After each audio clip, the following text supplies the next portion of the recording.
Morning, everybody. This is Danny from Worldwide Vets, and today we're joined by another one of our fabulous Golden Star nominees. Malou is joining us from the Philippines. Malou, thank you so much for taking the time to chat to us today. Yes, of course. It's an absolute honor, Danny. Thank you for having me. No, thank you so much for joining us. Malou, just for everybody who isn't aware, do you mind just introducing yourself as well as the organization that you work for? Yeah. Okay, so my name is Malou. I'm Malou Perez.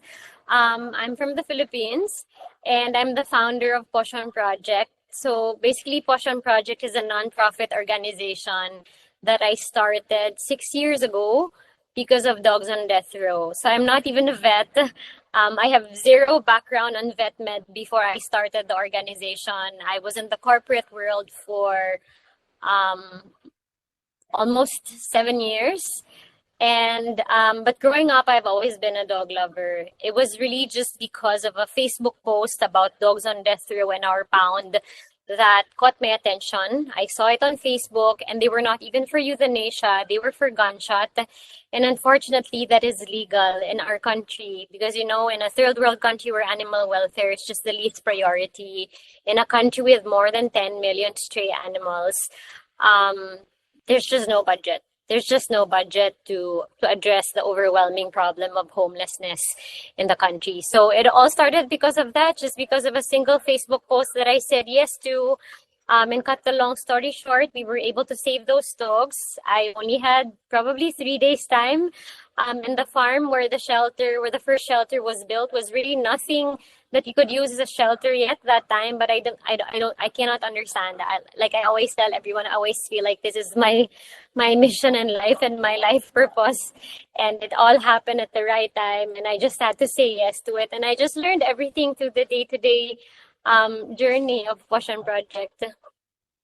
That's amazing. What a pleasure that you saw that Facebook post. It's I crazy how know. it can redirect your whole life. Um, Yeah, yeah. Would you mind maybe chatting us through a little bit of the work that you do at your organization? Yeah, so at Pawssion Project, our mission really is to rescue, rehabilitate, and rehome animals, but specifically just dogs and cats. As much as we want to save many, many more animals, we just don't have the resources. We don't also have the right knowledge to actually accommodate like other types or other species of animals. So we're really focused on helping dogs and cats, specifically stray animals. Because again, as mentioned earlier, there's at least 12, 13 million strays in the Philippines. And I can clearly remember before I started Pawssion Project, even if I have always been a dog lover ever since I was young, I never heard about spaying and neutering or sterilization. It's just not talked about. I never thought adoption was an option in the Philippines. I've always learned about a lot of shelters in other countries. I know adoption is a thing, but not in the Philippines because again, no one just talks about it. So, the our organization is very, very much driven to really spread awareness and make people realize and see the beauty of our local dogs and cats, of strays, of rescues, because 6 years of running the organization and I still feel overwhelmed every day, despite having to save so many dogs and cats already, despite running two shelters, despite having to save more than 2,000 already since we started. And even if we have already rehomed over 1,000, and even if we currently shelter at least 800, it's just so overwhelming still. And I would always go back to day one, like before I started the organization. And even when I started the organization, I always get reminded that I was once a regular dog lover. I was once that person who didn't know about sterilization. I was once that person who didn't know that we could actually go to the pound and see what we can do to help and adopt a dog from there. So that is really the main purpose of our organization, more than just rescuing, rehabilitating, and rehoming animals. We really would like to empower ordinary people. The mantra that I would always say to the volunteers and to everyone who follow Pawssion Project is we can all do something. Like, it doesn't matter if you're not it's okay if you're not a vet. It's okay if you're a normal dog lover. It's okay if you're just starting in this journey. It's okay even if you're not into animal welfare, but there's always something that we can do to contribute and, help elevate the life of these voiceless animals, because they can never really speak up for themselves. So that's really what we're focused on. We're so loud on social media. Every day I would post because, even if I'm the face of Pawssion Project, even if people would come up to me and tell me that, we started feeding stray animals because of you, we started adopting because of you, I always feel like there's no one else who can speak better for them than them. When you post the photos and videos of the animals in the shelters, the adoption stories, there's just no way that you won't be inspired to do something for them, or there's no way that you are just going to stop with whatever you're doing now. So that is really the main goal of Pawssion. We just want to empower more people to join us in this advocacy. The next question that we wanted to ask you was, and I know this may be very difficult because obviously you've had so many different experiences and rescued so many different animals, but is there any particular animal or experience that has really stuck with you during your career? Yeah, like you mentioned, it's always so hard because for us, like, every rescue is special and each one of them really has a beautiful story to tell. But I guess out of the thousands of dogs and cats that we have rescued, one that will always stick with me would be Loki's. So Loki he's my hero dog. He was my best friend. He was actually an unwanted litter, and then basically someone who's a senior pet parent reached out to me when I was just starting the organization. Her dog was a beagle, accidentally got impregnated by a stray dog in their area. And then when her dog gave birth, she didn't want to give the puppies to anyone else but me.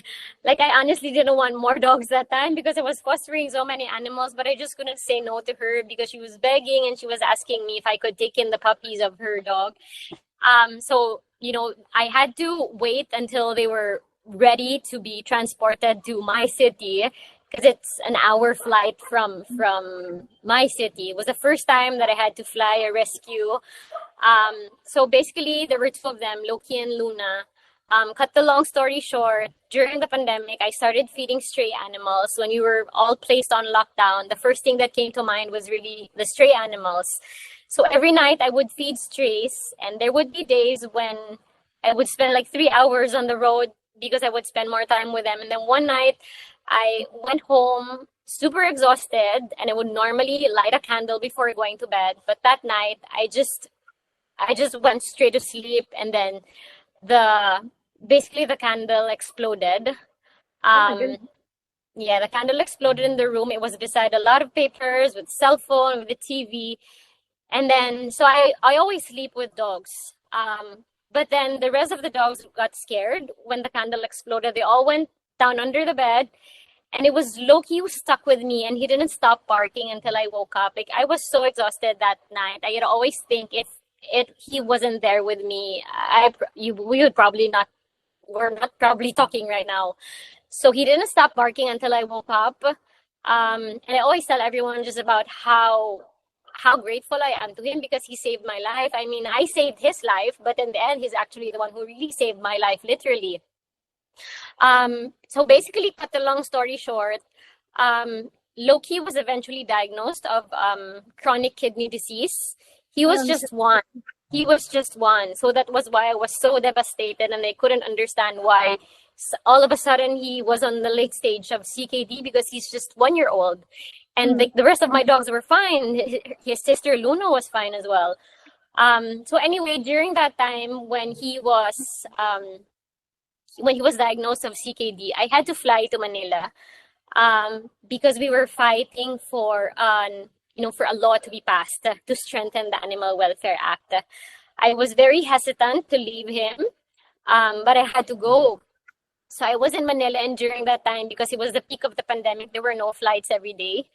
But before I left my city, I made sure to take him out of the hospital and bring him back home, because I just didn't want to leave him there. Basically, cut the long story short again, I saw Loki die through the video call. So when he was already dying, I was bargaining. Like I was praying so hard. Like, please, just not Loki. I mean, I promised to save more dogs. I've saved so many dogs already. Just not my favorite dog. But he still died, and it was really that moment when I was trying to question why I was still doing what I was doing. I was trying to. I literally wanted to give up. I wanted to stop doing the work that I did because in my head, like, why of all the dogs? He was perfectly healthy, and then all of a sudden he had TKD, and then why would he die at the time when I couldn't even be there for him? I couldn't fly back home. So it was a very, very, very, very low period in my life. But then I just changed my perspective. Like I always tell everyone, perspective is everything. That time I just thought to myself, I'd like to make Loki my motivation and source of strength. I always say to myself every time there's a case that's super bad and I feel like we just couldn't take in more, I'd always think this is for Loki. Maybe this is Loki in another form that needs help right now. And that moment when I couldn't be there for him when he died is always my reminder to make time for the rescues that are on critical care, for the senior dogs that are in need of palliative care already. We'd always make it a point to be there for them during their last moment because that was something I was not able to give to him. So there's just so many rescues that always stay with me, but I guess it's Loki's story will always be like a source of strength for me. And I would always think like, someday we'll meet again, or maybe he's one of those dogs that I rescued already. So yeah, it's heartbreaking. But again, when you change your perspective, everything can also change. Yeah, what an incredible story. And I'm so sorry for your loss. That's devastating. That took a very turn. But I'm so glad that he's inspired you to keep going. It must be really difficult every day to get out of bed and keep doing what you're doing. Yeah. Especially in the climate that you're talking about. I mean, it's very clear that what you guys are trying to do is going against the grain of, the norm in the Philippines every day. For sure. And I guess that leads really well into our next question. Just, during the work that you do and the what you're trying to achieve, what have been your biggest troubles and your biggest struggles to try and get this work done? There are also so many. I mean, there are countless struggles. I guess everyone fighting for animal welfare can really agree that wherever you are in the world, animal welfare will never be the main priority. Every time you help an animal or you seek help from the government, they'll always say, well, but there's so many people in need of help. Well, it's not our priority. So all the more in third world countries like ours, funding is a very, very big problem because we don't get any support from the government. And, the fact that, one of the cons of being a quote unquote known organization is people think you have unlimited resources. They think you have unlimited manpower. They think everyone's doing this full time. When, Pawssion Project is really a volunteer based organization. All of us keep regular jobs. We all have our own pets. We all have our own lives and our own problems, but we have to always put on a straight face. We always have to deal with every message that we get with kindness and with grace. And even if, every time you get the same message again and again of someone wanting to surrender their pet to you, as much as you want to punch them in the face, you couldn't, because you also, when you're running an organization, you always have PR to protect. You always have to protect your name as well. So just having to manage different kinds of emotions every day, but still having to remain strong and kind and graceful. And people don't understand as well that, responsibly rescuing an animal and running a shelter is not easy. There's so many protocols that we have to follow. They think it's as easy as you pick up a dog or a cat from the street or you rescue them from the pound and then you just put them there in the shelter, when it's not as easy as that. Along the way, you realize that, oh, we have to build another quarantine area. Oh, we need to build another structure for the ones with special needs. We need to have another area for senior dogs. Oh, there's another virus. There needs to be another area for for the animals with this kind of virus. So, and normally, people only donate to you when there's a new case. Every time especially for us, like we always strive to make sure that the shelter is beautiful. We strive to make it a beautiful home for the rescues. And when you post about all of these beautiful stories, people think, oh, they're already fine there. When what they don't know is like, the better and the more beautiful your shelter is, the more people should support you because you make extra efforts to make sure they're healthy, that, they're able to enjoy all of their freedoms, and construction is not cheap as well. So, the financial aspect is a major problem, of course, because every move in rescuing entails costs. And, if you're a nonprofit and you get zero support from the government, if you're in a country where you get more surrender messages and rescue reports than people wanting to adopt, it's just overwhelming. And second of all, of course, is, it's the mental battle, I guess. And what's good in this generation right now is it's openly talked about already, but there's still not enough support for people in this advocacy, for volunteers, for, everyone just doing the work that we do. Everyone's just mentally exhausted every day. And what people don't realize is that even if we get to rehome a rescue, when it's supposed to be a happy moment, like for people like us who take care of them, it's also a very, very down moment. Like, of course, we're always so heartbroken as well when a rescue gets separated from us, even if they're going to live a good life already. So, our emotions are being played every day. And what's hard also in the Philippines is that the laws are not properly implemented. So even if we say, oh, we just couldn't take in more right now, there would be people leaving puppies and kittens in a sack or in a box just outside the shelter. And even if you know that you're already full, like, what are you going to do with them? I mean, are you just going to leave them to die outside your shelter? Then you still take them in. So it's a lot of mental battle every day while you're trying to do all the groundwork, trying to find money to feed them, to give them a good life. Fighting for their rights, like going to the government and just dealing with everything, and still also having to deal with people who sometimes may be very entitled as well. Just because they think you're a shelter, they put all the responsibility on you.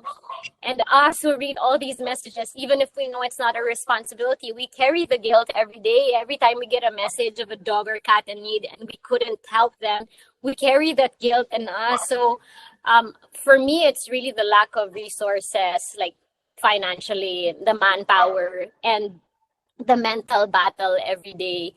But honestly speaking, I never get tired taking care of the rescues. I never get tired fighting for them or like maintaining the shelters. It's always people that exhaust me, just trying to make people understand why we do the work that we do. But I'm very, very grateful because we have a team of volunteers, and I think it's so important when you're in this advocacy that you have to have the right support system. You need to have people who understand the work that you do, people who won't question you while you're crying when you lose a dog or when you lose a cat. Like, even as simple as that is so, so important. But yeah, it's hard when you're fighting for animal welfare when you live in a third world country.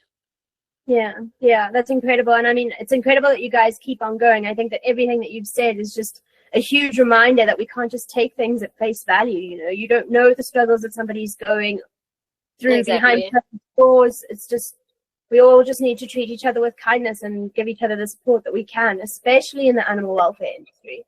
Exactly.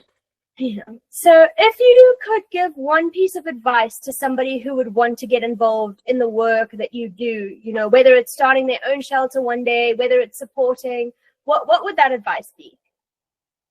My advice always to everybody is just do it. You have to start something somewhere. Because every time I look back and remember like the day I started it all happened so spontaneously.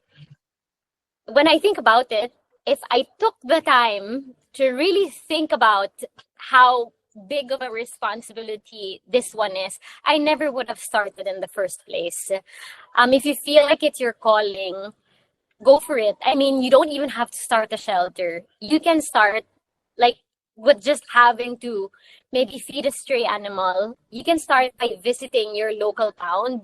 You can start by volunteering, at least just expose yourself to the realities of animal welfare advocates or like just the rescues in general. Just start. You have to start something somewhere. And if you feel like it doesn't work for you, then, well, at least you started. You won't have any regrets. And even if, for everyone who has been listening, I guess everything I mentioned was just so heavy. But, all of these is really nothing compared to the sense of purpose that you will feel, the sense of gratitude and love that you will experience from the rescues. It's nothing money can ever buy. Every day I wake up grateful because I am living my purpose in life, and not everyone's actually blessed to be able to realize that. And just having to deal with the rescues every day, they're just the most grateful creatures. They teach me so many lessons that people can never even verbalize. I go to the shelter every day, and despite doing this for 6 years now, I still find myself emotional because I look at them and realize like they all should have been dead by now. But here they are, just giving us so much love in return every day. Here are they just teaching us so many lessons. Here are they reminding me to live in the moment. Here they are reminding me not to resent the world despite it being so cruel. Here they are reminding all of us that with a little kindness, life is actually beautiful. Life gets better.